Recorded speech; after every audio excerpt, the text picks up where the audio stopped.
Netherlands और तुर्किया ने euro cup के क्वार्टर फाइनल में जगह बना ली। नीदरलैंड ने रोमानिया को 0-3 से शिकस्त दी है। म्यूनिक में खेले गए प्री क्वार्टर फाइनल में नीदरलैंड और रोमानिया के दरमियान पहले हाफ में दिलचस्प मुकाबला हुआ। मैच के 20वें मिनट में गोल करके नीदरलैंड को बढ़तरी हासिल हुई और वक्फा तक रोमानिया गोल बराबर न कर सका।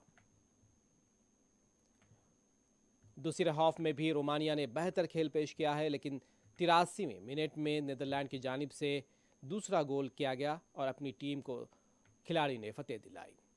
इंजरी टाइम में डोनियल और अपना दूसरा और मजमूई तौर पर तीसरा गोल करके नीदरलैंड को क्वार्टर फाइनल में पहुंचा दिया। दूसरे मैच में तुर्किया ने ऑस्ट्रिया को 2 के मुकाबले में 1 गोल से हरा दिया। यूरो कप में क्वार्टर फाइनल के लिए 8 टीमों की लाइनअप मुकम्मल हो गई है। वाज़ेह है कि इंग्लैंड, फ्रांस, जर्मनी, नीदरलैंड, पुर्तगाल, स्पेन, स्विट्जरलैंड और तुर्किया टॉप 8 टीमों में शामिल है।